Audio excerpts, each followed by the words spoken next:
la première fois que je fais une capsule vidéo dans mon appartement, donc je vais essayer de garder une voix neutre parce que je sais pas si les voisins m'entendent et tout ça. Mais bref, rebonjour après quelques semaines de la rentrée. Dans le fond, on est rendu dans la 5e semaine, là, selon le moment que vous allez écouter cette vidéo. Ce qui se passe en ce moment, c'est que les examens arrivent bientôt. Donc, la question ici aujourd'hui, c'est comment bien se préparer et bien étudier pour être prêt aux examens. Les examens de TBE, c'est des examens qui sont quand même assez différents des autres programmes ou des cours de base parce que c'est très spécifique, c'est scientifique. Il y a beaucoup de vocabulaire. Vous allez voir, entre autres, dans nos cours de biologie, taxonomie, c'est beaucoup de par cœur, mais aussi de compréhension. Donc, je vais vous donner des trucs à faire pendant votre cours. Donc, quand vous écoutez vos cours synchrones, asynchrones ou présentiels, que faire pour que ça rentre mieux, puis pour vous préparer à ce que éventuellement vous allez être évalué là-dessus. Ensuite, après le cours, quoi faire pour que ce que tu as fait pendant le cours en vale la peine. Puis finalement, que faire à partir d'une semaine avant l'examen et que faire la journée de l'examen pour être prêt et avoir une bonne note. Mais en tout cas, passer l'examen, c'est notre priorité. Être confiant quand on s'en va en classe ou sur Moodle pour faire notre examen. Voilà. Donc, premièrement, il y a plusieurs formats de cours en ce moment, les cours asynchrones, synchrones et présentiels.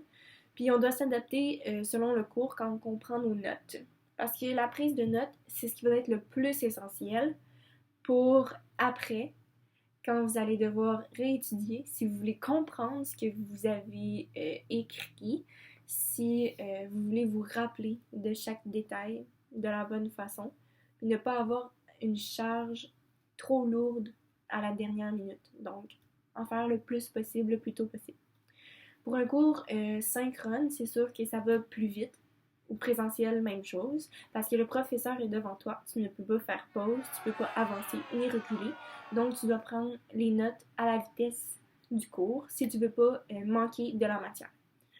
Donc, je suggère de prendre le document de notes et surligner. Principalement, il faut prioriser le surlignage et annoter les petits trucs ajoutés par les professeurs sur le côté. Donc, on fait tout ça à la base, c'est régulier, mais ce que je conseillerais de plus, si vous allez vous trouver fatigante encore, c'est de prédéterminer un mini code de couleur pour votre fichier. Donc, séparer les titres des mots-clés, des catégories. Si, exemple, c'est en taxonomie des végétaux ou taxonomie de whatever, séparer les différents taxons, donc les embranchements, les classes, pour que quand vous arriviez après dans vos notes, que ce soit pas juste plein de mots genre jaune. Ça devient trop, même si tu as surligné les choses importantes, mais si tu les différencies pas dès le départ, ben tu vas avoir de la misère à te retrouver dedans quand même. Donc c'est ça. Déjà faire mettez pas un code de couleurs là, de 20 couleurs, là, non, comme 3 à 4 couleurs, là, that's it, que ce soit rapide pendant le cours parce que tu veux surtout pas te retarder puis pas écouter la matière qui arrive pendant le cours. Donc, asynchrone, je te dirais que c'est là que tu peux plus développer des techniques de prise de notes. Moi, personnellement, ce que je fais, c'est que je prends le temps de faire pause à chaque nouvelle information. Je fais mes propres notes personnalisées. Donc, from scratch, de zéro. Je fais vraiment tout à la main. Mes propres schémas, mes propres couleurs, mes propres notes dans mes propres mots parce que c'est écrire les choses dans tes propres mots qui vont te permettre et te faciliter de comprendre le sujet que tu étudies.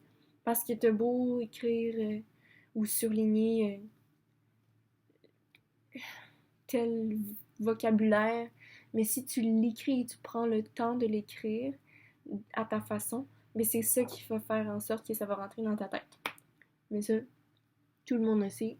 C'est juste que je vous conseille vraiment de le faire, surtout avec les cours asynchrones que vous pouvez faire pause. Ça va probablement prendre le double de votre temps, mais ça va t'enlever du temps lorsque tu vas être rendu à étudier, parce que tu vas avoir tout fait ça de manière claire. Tu vas être déjà prête ou prêt à assimiler les choses qui sont en matière d'examen. Donc, après ton cours, ce qui est important aussi, ce que les gens font pas nécessairement, c'est organiser toutes tes notes que tu as prises. Pas juste les pitcher à l'autre bout, là, enfin, mon cours est fini. Ciao, bye, je m'en vais prendre une bière. Non, attends un petit peu, 2 minutes. Prends tes notes, mets-les toutes à la même place. Sépare tout de suite tes chapitres parce que des fois, on met ça pêle-mêle à quelque part, puis on les perd. Fait qu'on perd l'information pour les examens. Puis ça arrive souvent, ça m'est arrivé souvent moi-même. Fait que assure-toi que tout soit bien rangé à sa place et classé avant de quitter ton bureau. Pour être certain de ne pas perdre rien, perdre aucune matière parce que tout est important pour les examens. Ça c'était bref. Après, va prendre la sangria, là.